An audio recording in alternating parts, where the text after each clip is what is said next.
ಇದಕ್ಕಿದಂಗೆ ತಲೆ ಎಲ್ಲ ಕೋಲ್ಡ್ ಆಗೋದು, ತಲೆ ಭಾರ, ಒಂಥರ ಸರ್ ಏನೇ ಪ್ರಾಬ್ಲಮ್ ಇದ್ರು ವಾಸೆ ಮಾಡ್ತಾರೆ ಅನ್ನೋ ನಂಬಿಕೆ ನನಗಂತೂ ಇದೆ.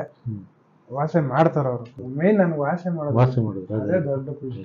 ನಮ್ ಟ್ರೀಟ್ಮೆಂಟ್ ಅಂದ್ರೆ ಹಾಗೇನೆ 90% ಇವತ್ತಿನವರೆಗೂ ಯಾರ್ದು ರಿಯಕರೆನ್ಸ್ ಆಗಿಲ್ಲ. ಒಂದು ಕಾಯಿಲೆ ಅಂತ ಬಂತು ಅಂತ ಹೇಳಿದ್ರೆ ನಮ್ ದೇಹ ಹಾಗೆ ಅಂತ ಹೇಳಿದ್ರೆ ಯಾವ್ದೇ ತರದ ಕಾಯಿಲೆ ಬಂದರೂ ಸಹ ಅದನ್ನ ಸರಿ ಮಾಡ್ಕೊಳ್ಳುವಂತಹ ಕೆಪಾಸಿಟಿ ನಮ್ ದೇಹಕ್ಕೆ ಇದೆ. ಟ್ರೀಟ್ಮೆಂಟ್ ಎಷ್ಟು ನಿಮ್ ಮಾತು ನಮ್ಗೆ ಅಷ್ಟೇ ಮನ್ಸಿಗೆ ಇತ್ತು. ಹೌದು ನಿಜವಾಗ್ಲೂ ಖುಷಿ ಆಗೈತೆ. ಅದ್ರ ರಿವ್ಯೂ ಎಲ್ಲ ನೋಡ್ತಾ ಇದ್ದೆ ನಾನು ನಿಮ್ದು. ನಾನು ಸುಮಾರು ಕಡೆ ಎಲ್ಲ ತೋರಿಸ್ದೆ. ಏನಾಗತ್ತಿವ ತಲೆನೋವು ಬರ್ತಾನೆ ಇರೋದು.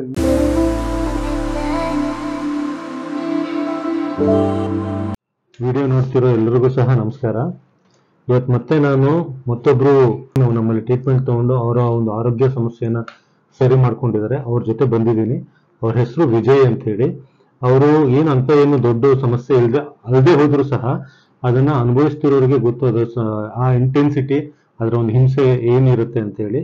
ಅವರಿಗೆ ಏನು ಅಂತ ಹೇಳಿದ್ರೆ ಮೊದಲೆಲ್ಲ ಆರಾಮಾಗಿದ್ರು. ಈ ಕೊರೋನಾ ಬಂದು ಹೋದ್ಮೇಲಿಂದ ಒಂದು ಪ್ರಾಬ್ಲಮ್ ಸ್ಟಾರ್ಟ್ ಆಯ್ತು. ಏನಪ್ಪಾ ಅಂತ ಹೇಳಿದ್ರೆ ತಲೆ ಬೇಗ ಕೋಲ್ಡ್ ಆಗುವಂಥದ್ದು, ಕೈಕಾಲೆಲ್ಲ ಕೋಲ್ಡ್ ಆಗುವಂಥದ್ದು, ಮತ್ತೆ ಸೈನಸ್, ಡಸ್ಟ್ ಅಲರ್ಜಿ ಈ ತರದಾಗಕ್ಕೆ ಶುರು ಆಯ್ತು. ಇದರಿಂದಾಗಿ ಕೆಲಸದಲ್ಲಿ ಕರೆಕ್ಟಾಗಿ ಕಾನ್ಸಂಟ್ರೇಟ್ ಮಾಡೋಕ್ಕಾಗೋದಿಲ್ಲ, ಕೆಲಸ ಸರಿಯಾಗಿ ಮಾಡೋದಕ್ಕಾಗಲ್ಲ. ಈ ತರದೊಂದು ಇಶ್ಯೂಸ್ನ ಅವ್ರು ಫೇಸ್ ಮಾಡೋಕೆ ಶುರು ಮಾಡಿದ್ರು. ತದನಂತರ ಹೀಗೆ ವಿಡಿಯೋಸ್, ನಮ್ಮ ಒಂದು ಆಕ್ಯುಪಂಕ್ಚರ್ ವಿಡಿಯೋಸ್ ಗೊತ್ತಾಗಿ ಅದನ್ನ ನೋಡೋದಕ್ಕೆ ಶುರು ಮಾಡಿ, ಅದಾದ್ಮೇಲೆ ಅದರಿಂದ ಇನ್ಸ್ಪಿರೇಷನ್ ಆಗಿ ಇಲ್ಲಿ ಬಂದು ನಮ್ಮನ್ನು ಕನ್ಸಲ್ಟ್ ಮಾಡಿ ತದನಂತರ ಟ್ರೀಟ್ಮೆಂಟ್ನ ಸ್ಟಾರ್ಟ್ ಮಾಡಿಕೊಂಡು ಈಗ ಅವರ ಒಂದು ಹೆಲ್ತ್ ಇಶ್ಯೂಸ್ ಇಂದ ಹೊರಗಡೆ ಬಂದಿದ್ದಾರೆ. ಸೊ ಇವತ್ತು ಅವ್ರ ಬಾಯಲ್ಲೇ ಕೇಳೋಣ ಏನಿದು, ಈ ಒಂದು ಏನು ಅವ್ರಿಗೆ ಸಮಸ್ಯೆ ಆಗಿತ್ತು, ಅದರಿಂದ ಅವ್ರಿಗೆ ಹೇಗೆ ಹೊರಗೆ ಬಂದ್ರು, ಏನು ಎತ್ತ ಅನ್ನೋದನ್ನ ಅವ್ರ ಹತ್ರ ಮಾತಾಡೋಣ. ಬನ್ನಿ ಇವತ್ತು ನಮ್ಮ ಕಾರ್ಯಕ್ರಮಕ್ಕೆ ವಿಜಯ್ ಸರ್ನ ವೆಲ್ಕಮ್ ಮಾಡೋದಿರಿ.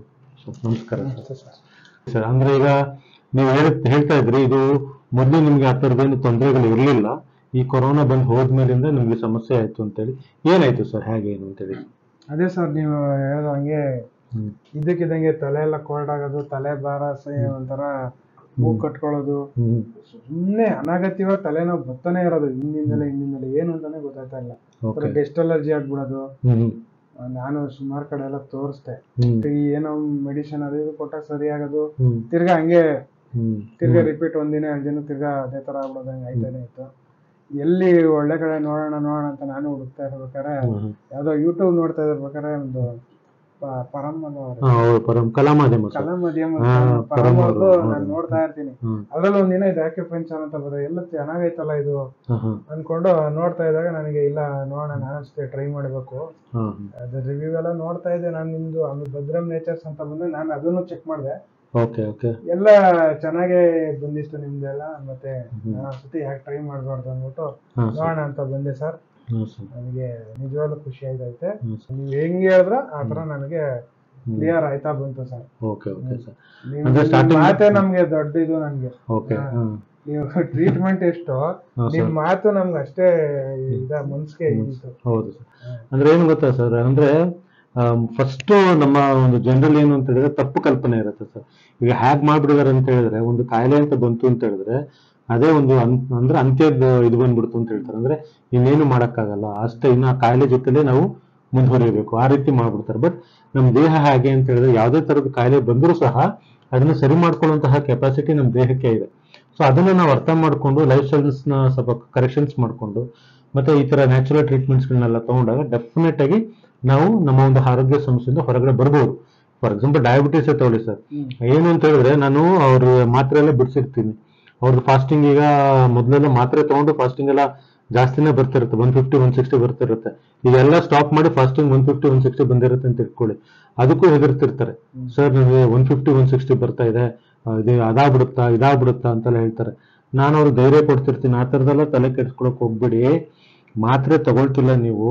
ಸೊ ಹಾಗಾಗಿ 150 160 ಇವಾಗ ಬರ್ತಿರ್ಬೋದು, ಸ್ವಲ್ಪ ಸೆಷನ್ಸ್ ಆದ್ಮೇಲೆ ಅದು ಇನ್ನೂ ಕಮ್ಮಿ ಆಗುತ್ತೆ, ಹೆದರ್ಕೊಳಕ್ ಹೋಗ್ಬೇಡಿ ಅಂತ ಹೇಳ್ತೀನಿ. ಬಟ್ ಜನಕ್ಕೆ ಏನು ಅಂತ ಹೇಳಿದ್ರೆ ಅವರು ಎಲ್ಲೋ ಒಂದ್ ಕಡೆ ಕೇಳಿರ್ತಾರೆ, ಏನು ಇದು 150 160 ಬಂದ್ಬಿಟ್ರೆ ನನಗೆ ಸ್ಟ್ರೋಕ್ ಆಗ್ಬಿಡುತ್ತೆ, ಅದಾಗ್ಬಿಡುತ್ತೆ ಇದಾಗ್ಬಿಡುತ್ತೆ ಅಂತೇಳಿ. ಆ ರೀತಿ ಎಲ್ಲ ಆಗಲ್ಲ. ನಮ್ಮ ದೇಹಕ್ಕೆ ತುಂಬಾ ಕೆಪಾಸಿಟಿ ಇದೆ. ಏನೇ ಒಂದು ಹೆಲ್ತ್ ಇಶ್ಯೂಸ್ ಆದ್ರೂ ಸಹ ಅದನ್ನ ತಡೆಯುವಂತ ಕೆಪಾಸಿಟಿ ಇದೆ. ಒಂದ್ ಶಾರ್ಟ್ ಅದು ತೊಂದರೆ ಮಾಡೋದಿಲ್ಲ ಅದು.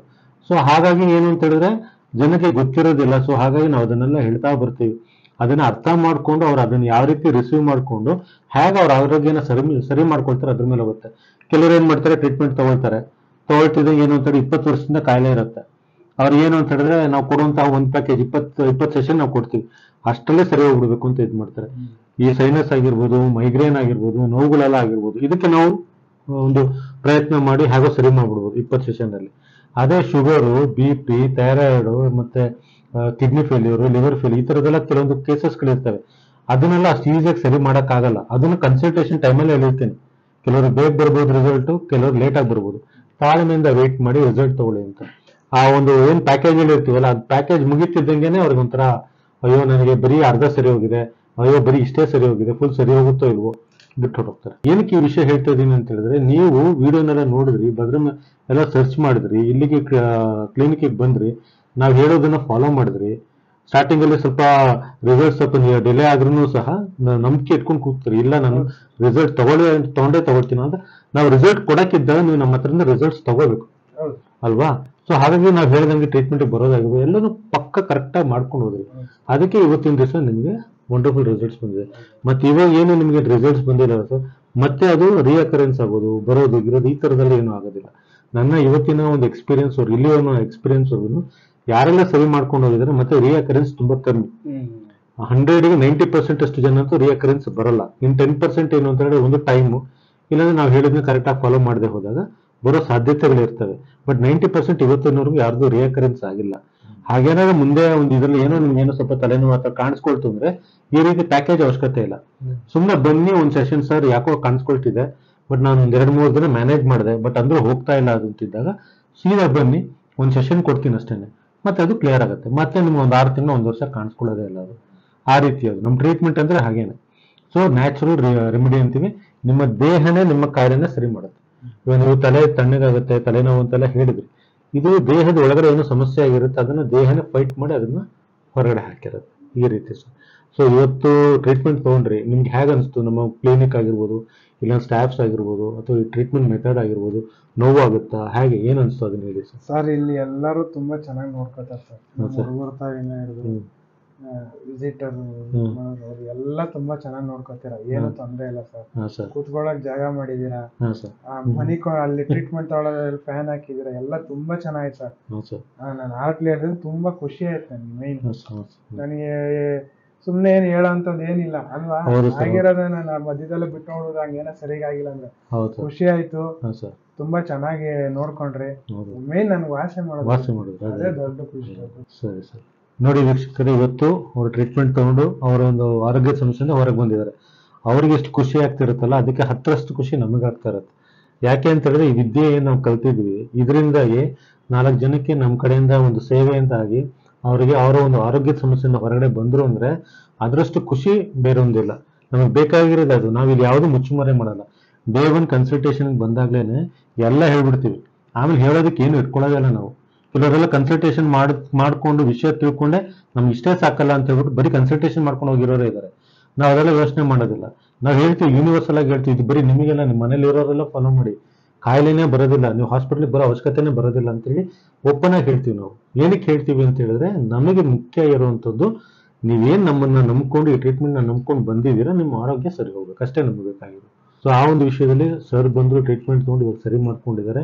ಮತ್ತೆ ಇಷ್ಟೊತ್ತರೆಗೂ ನಮ್ಮ ಜೊತೆ ಇದ್ದು ಹೇಳಿದಕ್ಕೆ ಧನ್ಯವಾದಗಳು ಸರ್. ಮತ್ತೆ ಇನ್ನೊಂದು ಮೇನ್ ಆಗಿ ಕೊನೆಯದಾಗಿ ನಮ್ಮ ವೀಕ್ಷಕರಿಗೆ ಏನಾದ್ರು ಹೇಳೋದಿದ್ರೆ ಹೇಳ್ಬಿಡಿ ಸರ್. ಏನೇ ಪ್ರಾಬ್ಲಮ್ ಇದ್ರು ವಾಸೆ ಮಾಡ್ತಾರೆ ಅನ್ನೋ ನಂಬಿಕೆ ನನಗಂತೂ ಇದೆ. ವಾಸೆ ಮಾಡ್ತಾರ, ಅವ್ರು ಹೇಳ್ದಂಗೆ ಮಾಡ್ತಾರೆ. ಬಟ್ ಅವ್ರು ಹೇಳೋದ್ನ ಕರೆಕ್ಟ್ ಆಗಿ ಫಾಲೋ ಮಾಡ್ಬೇಕು. ಮೈನ್ ಹೌದು ಸರ್, ಇವ್ರು ಮೈನ್ ಹೇಳೋದ್ನ ಫಾಲೋ ಮಾಡ್ಬೇಕು. ಇವ್ರು ಹೇಳೋದ್ ಬಿಟ್ಬಿಟ್ಟು ಬರೀ ಅವ್ರು ಮಾಡೋದ್ರಲ್ಲೇನೆ ವಾಸೆ ಆಗ್ಬಿಡುತ್ತೆ ಅಂದ್ರೆ ಕಷ್ಟ. ಇವ್ರು ಏನ್ ಹೇಳ್ತಾರೆ ಅದನ್ನ ಪರ್ಫೆಕ್ಟ್ 100% ಫಾಲೋ ಮಾಡ್ರೆ 100% ರಿಸಲ್ಟ್ ಕೊಡ್ತಾರೆ ಅನ್ನೋ ನಂಬಿಕೆ ನನಗಂತೂ ಇದೆ. ಡೆಫಿನೆಟ್ಲಿ.